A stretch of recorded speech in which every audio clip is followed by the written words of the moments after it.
नमस्कार। भारत मेरे साथ चैनल पे आप सभी का स्वागत है। सबसे पहले आप सभी को गणतंत्र दिवस की ढेर सारी शुभकामनाएं। और जैसा कि हमने आपको बताया था कि हम लोग इस समय खाचरोद के स्वामी सुखराम दास गुरुकुल में बैठे हुए हैं और गणतंत्र दिवस यहाँ मना रहे हैं। आज हमारा स्पेशल कार्यक्रम है और कई सारे वक्तव्यों को आपके साथ मिलवाएंगे, रूबरू करवाएंगे। और पहला जो आज का साक्षात्कार है वो रामानुराग जी, संत रामानुराग जी के साथ हमने किया और धर्म पे, संस्कृति पे, गुरुकुल को लेके कई सारी चर्चाएं करी। अब उसके बाद दूसरा साक्षात्कार जो है, हमारे साथ में विशेष अतिथि हैं जो गुजरात से पधारे हैं यहाँ, कपिल ठक्कर जी। कपिल जी, सबसे पहले बहुत बहुत स्वागत है आपको और आपको भी गणतंत्र दिवस की ढेर सारी शुभकामनाएं। कपिल जी पशुओं को लेकर अभियान चलाते हैं और काफ़ी ज़्यादा संवेदनशील व्यक्ति हैं और पशुओं के प्रति निस्वार्थ भाव से काम करते हैं और अभियान चलाने के साथ में कई सारे जगहों पर भी जाते हैं और लोगों को भी उन अभियानों के साथ में जोड़ते हैं जो पक्षियों के लिए और पशुओं के लिए जो है फ़ायदेमंद होता है। और उनके साथ में कई सारे लोग जुड़े हुए हैं जो लगातार इन कार्यों पे काम कर रहे हैं। प्रोफेशन से ये ज्वेलर है ना, और गुजरात में इनका बहुत बड़ा बिजनेस है ज्वेलरी का। लेकिन ये जो सामाजिक कार्य इनका है वही जो है वो हमें आकर्षित करता है। तो सबसे पहले मैं आपका स्वागत करना चाहूँगी और गणतंत्र दिवस की आपको शुभकामनाएं। मैं आपकी पूरी जर्नी को समझना चाहूँगी कि पशुओं के प्रति आप कैसे जागरूक हुए और कैसे आपने जो है इसकी शुरुआत करी। जैसे आप अपना जन्मदिन पशुओं के साथ ही मनाते हैं और बहुत सारी चीज़ें आप अलग अलग अभियान भी कर रहे हैं, देश के बाहर जाके भी आप अभियान करते हैं। तो सबसे पहले आपके बारे में और उसके बाद कि आपका ये अभियान है, जो आपका जो ये मूवमेंट है जो चलता रहता है, वो कैसे शुरुआत हुई उसकी। उसके साथ पशुओं की जो सेवा की शुरुआत तो मतलब परदादा से हुई थी। मतलब पिताजी के पिताजी करते रहते थे। गांव एक बहुत हमारा गांव है, वहाँ पे बहुत सारी गैया वहाँ पे है, आज भी है। तो वो जब चरने के लिए जंगल एरिया में जाती थी, खेत में जाती थी, तो वहाँ पे उनको कुछ भी मिलता नहीं था, पानी वगैरह। तो मेरे दादाजी ने वहाँ पे पानी के लिए वो तालाब बनाया था बहुत साल पहले। तो आज भी वहाँ पे जितनी भी गाय जाती है, सुबह जाके शाम को जब आटती है, तो दोपहर में खाना खाने के बाद वहाँ पे उनको पानी वगैरह आज भी है। वहाँ पे पानी वगैरह आज भी रहता है तालाब में, बारिश का पानी। मतलब वहाँ से हुई थी शुरू। फिर फादर भी सुबह नहा धो के सुबह पहली रोटी गाय को खिलाते थे, गुड़ और रोटी। तो ये संस्कार हमने देखे थे फादर के अंदर भी। और रिसेंटली मतलब 4-5 साल पहले फादर जब इस दुनिया को छोड़ के गए, तो उन्होंने करीबन 30 बीघा जितनी ज़मीन वो गायों के लिए समर्पित किया। तो उसमें से जितना भी धान होता है, फसल होती है, सब कुछ हम सिर्फ और सिर्फ गायों के लिए ही खिलाते हैं। अलग अलग गौशाला वगैरह में वहाँ से वो धान जाता है, तो ताकि गौ माता जो भूखी रहती है, प्यासी रहती है, तो उनको खाना और पानी की व्यवस्था वगैरह करते हैं।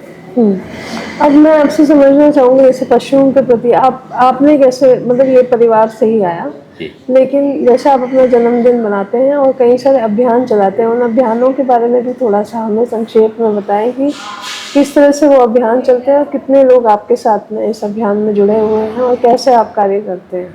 ये जन्मदिन जो मनाने की जो मुझे प्रेरणा मिली थी, रामेश्वर करके राजस्थान में एक मंदिर है, शिव जी का मंदिर है। वहाँ पे करीबन 300 जितने बंदर है। तो मतलब मेरा बर्थडे भी नज़दीक आ रहा था, और विशेष जो मैंने पशु पक्षी पर्यावरण को बचाने के लिए एक फिल्म बनाई है। फिल्म का नाम है चंदा सी बोली।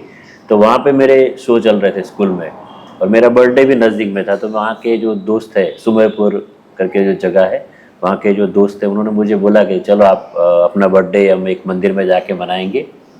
फिर वहाँ से शिव जी के मंदिर में मैं गया, तो ऐसे ही गया था। तो फिर मैंने सोचा मैं तो चलो आज बर्थडे मनाना है तो कुछ भगवान को भी खुश करने के लिए कुछ अलग सा कुछ करते हैं।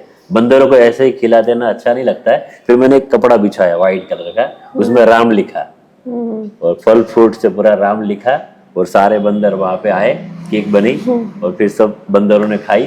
तो मतलब वो मेरा एक फर्स्ट एक्सपीरियंस था, मतलब राम केक। तब से मैंने अपने जन्मदिन पे जो भी कुछ बनाता हूँ तो राम, सिया राम का नाम लिख करके वो आकृति की केक बनाता हूँ और फिर वो फल फ्रूट वगैरह सब्जी वगैरह उनको खिलाता हूँ। तो फर्स्ट मेरा बर्थडे वहाँ पे हुआ था। उसके बाद में जगन्नाथ मंदिर है अहमदाबाद के अंदर, वहाँ पे 9 हाथी के लिए मैंने करीबन 1000 किलो की केक बनाई थी, क्योंकि हाथी को तो टेबल भर भर के खाना चाहिए।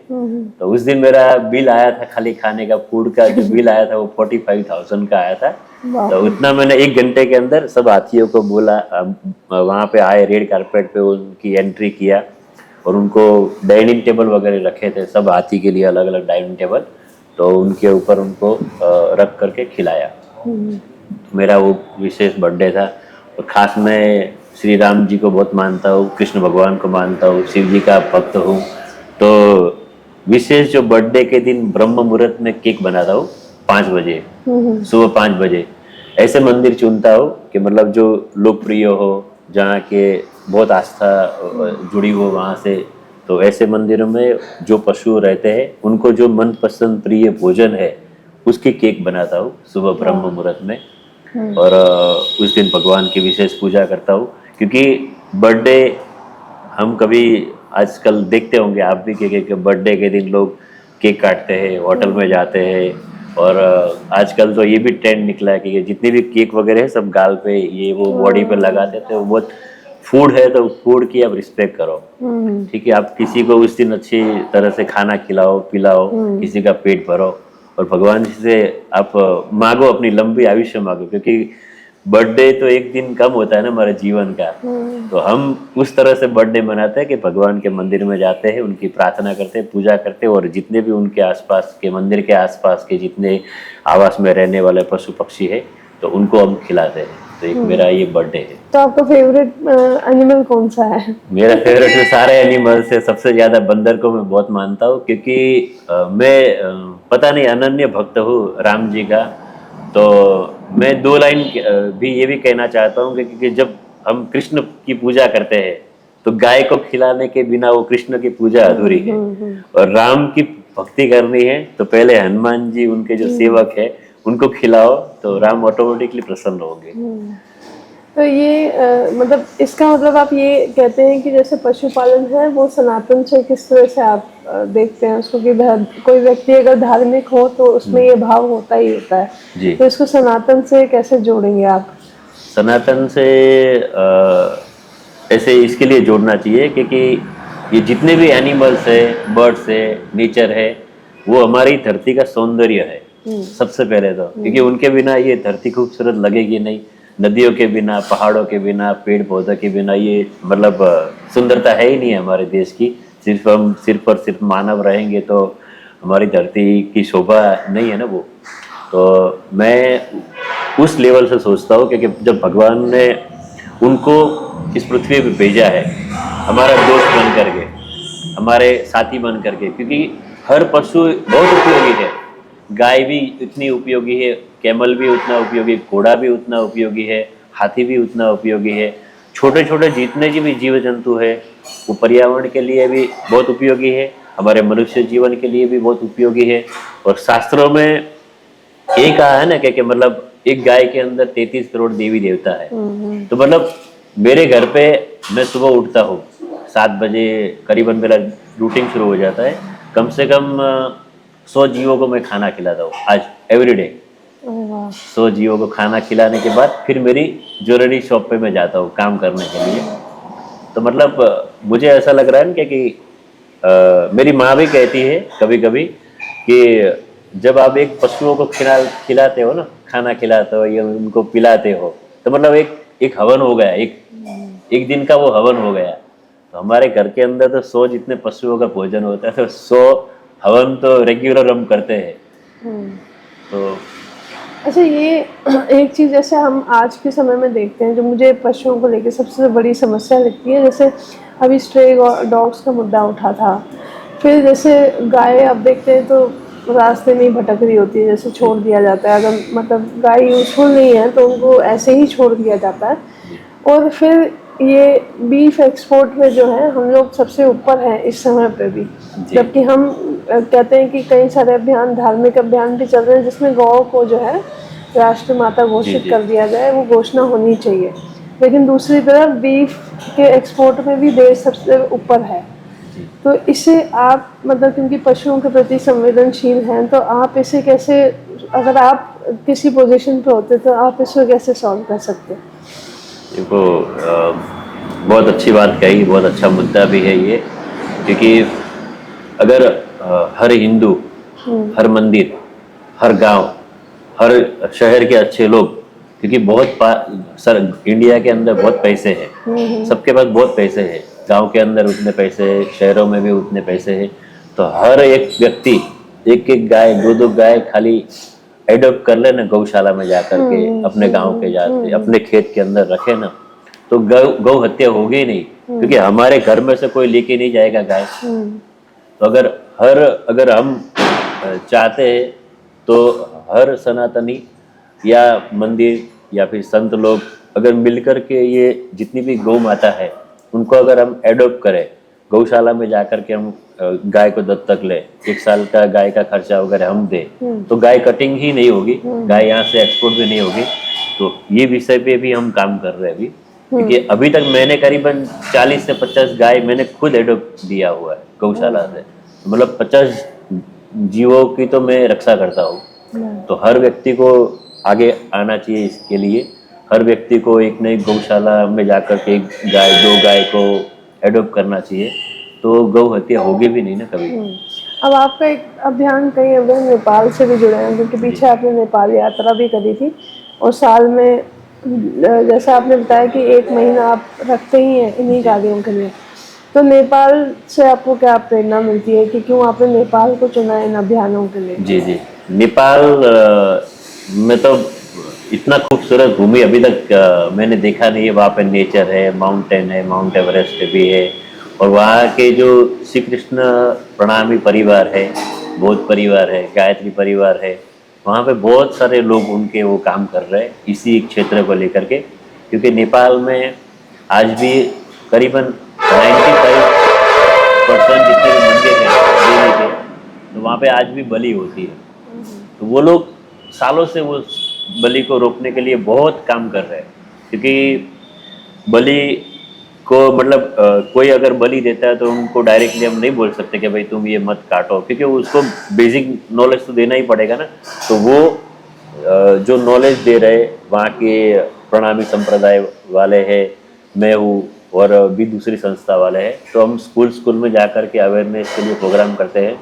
मैंने जो डॉक्यूमेंट्री बनाई है, तो वहाँ पे करीबन 1 साल के अंदर 30 दिन में नेपाल के लिए मैं स्कूलों के लिए ये प्रोग्राम वगैरह करते हैं, तो ताकि उनको पता चले कि भगवान को केवल और केवल खून पसंद नहीं है, कोई भी देवी देवता को खून पसंद नहीं है, उनका फल और फ्रूट या फिर नारियल उतना भी चढ़ाओगे ना, तो देवी या कोई भी देवता हो वो प्रसन्न होते ही है हमारे ऊपर। तो नेपाल में मेरे 3 जितने बर्थडे भी वहाँ पे सेलिब्रेट हुए। एक पशुपतिनाथ मंदिर है, बहुत जाना पहचाना पशुपतिनाथ मंदिर, शिव जी की जगह है, वहाँ पे भी बहुत सारे बंदर रहते हैं पशुपतिनाथ के आंगन में। तो वहाँ पे मैंने 200-250 किलो का एक बार बर्थडे सेलिब्रेशन करके केक वगैरह बना करके खिलाया था। फिर दूसरा एक जानकी माता का मंदिर है, जहाँ पे श्री रामचंद्र भगवान की जहाँ पे शादी हुई थी, सीता माता जो जन्म स्थान है वो जानकी मंदिर, तो वहाँ पे भी बहुत सारी गैया है। तो एक बार बर्थडे सेलिब्रेशन करने का मुझे वहाँ पे मौका मिला था, माता जानकी की बहुत आराधना की, और वहाँ से बहुत संकल्प भी किया था मैंने जानकी मंदिर से कि मतलब जब तक मैं जिंदा हूँ तब तक मैं साल के अंदर 30 दिन में आपको सेवा के लिए नेपाल आऊँगा और सेवा करूँगा। और रिसेंटली अभी मेरा जब ये 2025 में जब मेरा बर्थडे सेलिब्रेशन हुआ 19 नवंबर को, तो वो भी एक महेंद्र नगर करके एक जगह है, वहाँ पे विष्णु भगवान का मंदिर है, जंगलों में, बहुत घना जंगल है, वहाँ पे बहुत सारे बंदर रहते हैं। और मैंने देखा कि उस मंदिर के अंदर 4 जितने ब्लाइंड संत थे। अब वो ब्लाइंड संत होने के बाद भी इतने सारे बंदरों की सेवा करते हैं, उनको खिलाते हैं, पिलाते हैं, भगवान जी का जो आवास है उसको मतलब एक साफ सुथरा रखते हैं, भगवान को पूजा करते हैं, अर्चना करते हैं। वो ब्लाइंड होकर के भी जब इतना कर सकते हैं, तो हम तो देख रहे हैं, तो देखने के बाद तो हमें तो कितना उनसे प्रेरणा लेकर के हमें काम करना चाहिए। तो वहाँ पे इतने अच्छे अच्छे टेम्पल्स है, इतने इतने ब्यूटीफुल लोग हैं। तो मैं भी आपको भारत मेरा साथ चैनल को कहूँगा कि आप भी वहाँ पे जाइए और उन लोग से मिलिए। और नेपाल हिंदू राष्ट्र है और अभी वहाँ पे बहुत अच्छे लोग हैं। अच्छा, एक चीज़ और है कि मैं जैसे आप पशुओं के बहुत करीब रहते हैं, तो जी। मैं थोड़ा थोड़ा हर पशु का जो है नेचर आपसे जानना चाहूँगी। जैसे आपने कहा कि बंदर बंदर जी। का स्वभाव कैसा, स्वभाव पे अगर बात करें थोड़ा सा। बंदर दो तरह के होते हैं। गुजरात के जो बंदर है ना, वो काले मुंह वाले, उसको लंगूर बोलते हैं। लंगूर, तो हाँ। वो बहुत फ्रेंकली होते हैं। वो अगर आप उसको हाथ में खिलाओ तो वो खाएगा, पिएगा। वो बहुत फ्रेंकली रहता है, किसी को कोई नुकसान नहीं पहुंचता है। मतलब मेरे घर पे जब वो आते हैं ना, 30-30, 40-40, 50 मेरे घर पे आते हैं, तो मेरी मम्मी उनको खिलाती है। और वो शैतान नहीं होते, बहुत फ्री माइंड होते हैं। तो बहुत घुल मिल जाते हैं। बस आप कोई भी एनिमल्स को खाना खिलाओ या फिर पिलाओ, तो आप उसकी तरह, उसकी आंखों की तरह आप मत देखिए। मतलब जैसे आप वो खा रहा है ना, तो आप ऐसे बस आप ऐसे रखिए, ऐसे रखिए, ऐसे रखिए, वो खा लेगा। अगर आपने उसकी आंखों की तरह देखा है तो उसको लगेगा कि ये मुझ पे अटैक करेगा। तो उस चीज को खाली अच्छा। डिस्टेंस रखना है। जो कोई भी एनिमल्स हो, उसको आप बस आंखों में मत देखिए। हाथी का कैसा स्वभाव है? हाथी भी बहुत शांत है, उसको सबसे ज्यादा गन्ना पसंद है, उसको गुड़ पसंद है, वेजिटेबल्स भी बहुत खाता है। तो उनका भी स्वभाव बहुत अच्छा है, बहुत फ्रेंकली है। और गाय भी उतनी पवित्र है कि बस आप कोई भी तीर्थ स्थान नहीं जाओ ना, गाय को खाली गुड़ रोटी खिलाओ, उसकी आरती उतारो। और वहाँ पे जो उसका आवास है, जहाँ पे रहती है, उसके वहाँ की खाली मिट्टी का आप तिलक भी कर दो ना, तो भी आपकी सारी मनोकामना पूर्ण हो जाती है। इतनी बड़ी उसके पास हो सकती है। तो स्वभाव में बंदर आपको ज्यादा प्रिय हाँ, है? बंदर पसंद है। अच्छा, और एक चीज और पूछना चाहूँगी। जैसे अभी सुप्रीम कोर्ट में ना दिल्ली में हुआ था कि स्ट्रे डॉग्स को लेकर काफी प्रोटेस्ट किया गया। जी। तो होता क्या है कि स्ट्रे डॉग्स भी टेम्परामेंटल होते हैं। तो दोनों तरफा है, मतलब ह्यूमंस के लिए नुकसान ऐसे हैं कि डॉग बाइट्स भी काफ़ी देखते हैं हम लोग, और इस तरफ उनके लिए भी नुकसान है क्योंकि उनकी भी सुरक्षा रक्षा करने के लिए कोई है नहीं। अब किसी भी घर के सामने अगर हम स्ट्रे डॉग्स देखते हैं बहुत ज़्यादा, तो कहीं ना कहीं मतलब ना आदमी आने जाने में एक फियर भी रहता है कि नहीं। तो आप मतलब किससे समर्थन में किसके हैं कि स्ट्रे डॉग्स को किस तरह से रखा जाए जो वो डॉग बाइट से भी हम लोग बचें, और उनकी सुरक्षा भी हो, उनको भूख भी उनकी पूरी होती रहे, और प्रॉपरली उनको रखा जाए। तो तरीका क्या हो सकता है? इसके लिए खास तो ये है कि मतलब देखो, अभी वो तो उसको मतलब हमारे ग्रंथों में उसको चौकीदार कहा है। मतलब घर की रक्षा वही करता है, पहले भी करता था, आज भी। हमारे खेत वगैरह, गांव वगैरह, तो रात को कोई चोर आता है तो सबसे पहले कुत्ता ही भौंकता है, हमें मतलब अलर्ट करता है कि कोई मतलब हमारी नुकसान करने के लिए आया है। तो वहाँ पे जितने भी एनिमल लवर है, वो उनका भी कोई विरोध गलत नहीं है कि मतलब आज एक छोटी सी जगह पे केज के अंदर उसको आप बांध के रखोगे तो उसका जीवन ही खत्म हो जाएगा। मतलब आप जिंदा आदमी को आप इतने सजा दे रहे हो, मतलब जिंदा जिसने कोई गुनाह नहीं किया है। अब वो तो बेजुबान है, वो कभी अगर वो एग्रेसिव कब होता है कि जब उनको मतलब भूख लगती है, उनको खाना नहीं मिलता तो वो एग्रेसिव होते हैं। तो जो एनिमल लवर डाल रहे हैं उनको, उनका भी कभी विरोध नहीं करना चाहिए सरकार का कि। और सब अभी मतलब नसबंदी भी उतनी ही हो रही, आज भी कर रहे हैं, बहुत सारे एनजीओ वाले हैं वो कर रहे हैं। तो अभी पॉपुलेशन तो उतनी उनकी बढ़ नहीं रही है, पर जो है उनको अगर अच्छे से केयर करे, उनको ख्याल रखे। अलग अलग संस्थाओं को इसके लिए सरकार फंड भी देती है, खिलाने के लिए, पिलाने के लिए, उनकी केयर के लिए। तो वही सबसे बेस्ट रहेगा।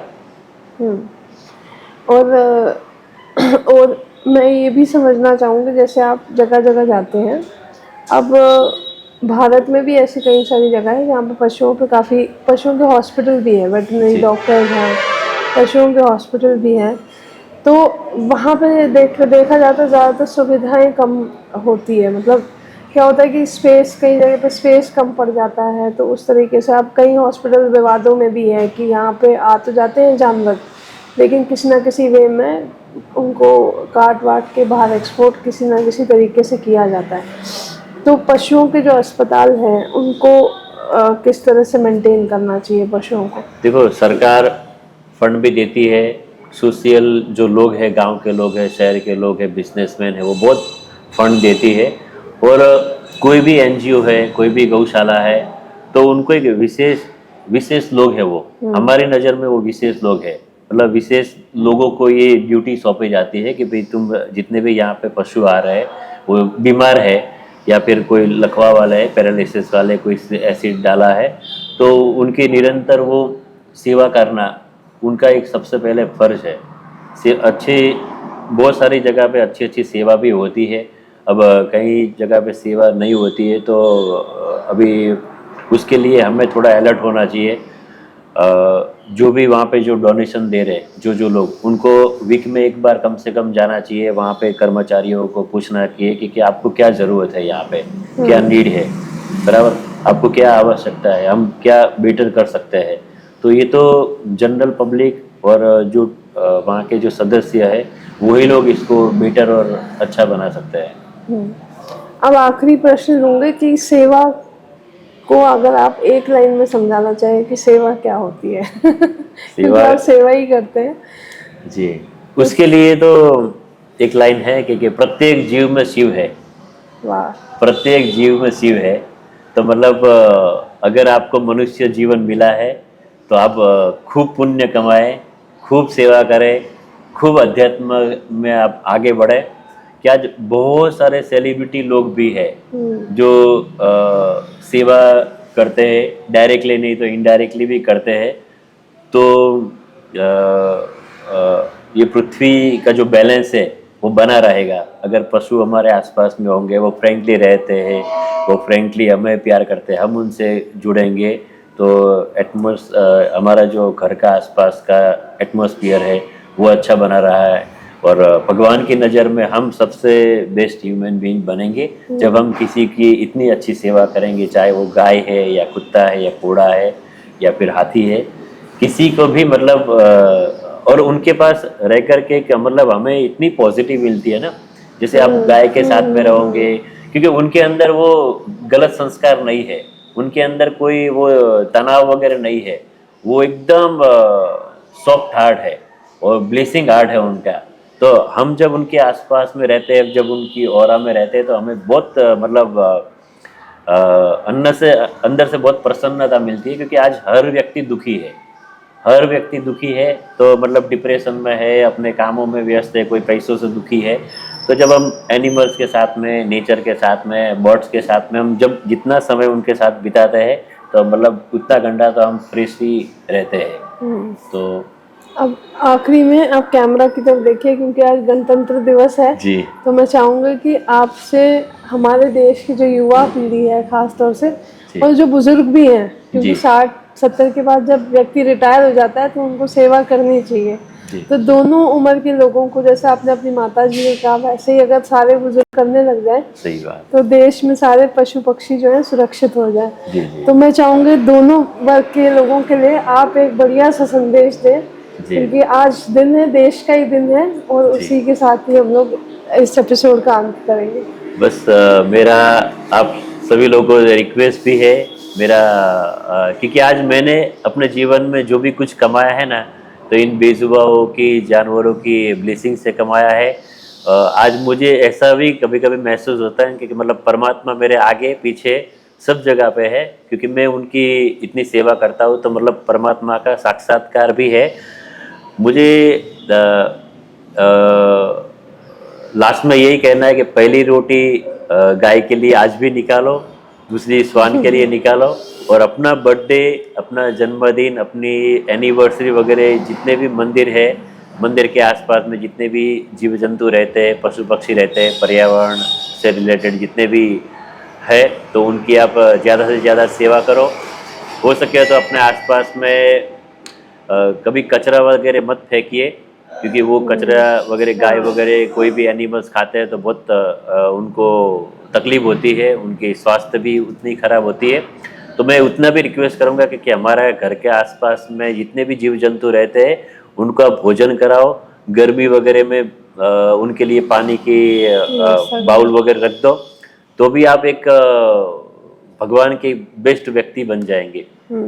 चलिए, और हम लोगों का भी प्रयास है, हम जी। लोग भी जो है इस वर्ष धार्मिक यात्रा कर रहे हैं, तो आपके इस आइडिया को हम भी पालन करेंगे, क्योंकि हम मंदिर से मंदिर जा रहे हैं। जी, तो जी। हम भी देखेंगे कि जहाँ पे पशु पक्षी हैं उनको हम लोग भी जो है अपनी तरफ से कुछ वो देते रहें, खिलाते पिलाते रहें, और ऐसे ही हमारी जो ये यात्रा है पूरे भारत की वो भी सफल रहे, और आप सभी के सहयोग से हम लोग भी आगे बढ़े। जी जी। तो गुजरात भी आना होगा, पक्का तो आपसे वहीं हम लोग मिलेंगे एक बारी, और वहाँ के भी जितने भी धार्मिक स्थल हैं जी जी वो भी इस यात्रा का हिस्सा होंगे। ठीक है। तो मैं भी जी आपको धन्यवाद देना चाहता हूँ, भारत मेरे साथ, और उनको मेरी तरह से, मेरे मतलब एक ह्यूमन नेचर की तरह से, राम भक्त की तरह से मैं उनको बहुत आशीर्वाद देता हूँ कि आप जो काम के लिए निकले हो घर से, अपने ऑफिस से, वो पूरा का पूरा आपका वो काम आपको सफल बनाए, भगवान आपको शक्ति प्रदान करे, और जय श्री राम। जय श्री राम। और इसी के साथ हम इस एपिसोड का अंत करते हैं, और कपिल जी को भी आप सभी लोग शुभकामनाएं दीजिए कि ऐसे निस्वार्थ भाव से वो पशु पक्षियों की सेवा हर वर्ष करते रहें और हर दिन करते रहें। जैसा उन्होंने कहा कि वो हर दिन करते हैं, तो हर दिन करते रहें। और हम लोग कपिल जी के सहयोग से जो है बिल्कुल नेपाल भी प्रस्थान करेंगे, जो इन्होंने कल मुझे चर्चा में कहा कि आप नेपाल जाइए, तो इनके कहने से हम लोग जो है नेपाल की तरफ भी बढ़ेंगे और वहाँ पे भी कार्य करेंगे। तो आप सभी को गणतंत्र दिवस की ढेर सारी शुभकामनाएं। देखते रहिए भारत मेरे साथ, फॉलो कीजिए, सब्सक्राइब करिए। बहुत बहुत धन्यवाद कपिल जी हमारे साथ जुड़ने के लिए। और जल्दी मई में हम लोग एक सबमिट करते हैं, जैसा आपने कहा आप दिल्ली नहीं आते, तो इस बार हमारी ओर से आप दिल्ली आएंगे। तो सबमिट में हम लोग जो है ग्रीन स्पीक की सीरीज में इनको भी देखेंगे एज अ पैनलिस्ट वहाँ पे। तो आप सभी लोग जुड़ते रहिए, और पूरा दिन आज यूट्यूब पे हम लोग लाइव हैं, फेसबुक पे लाइव हैं, आप ये शो देखते रहिए। बहुत बहुत धन्यवाद। जय हिंद, जय भारत।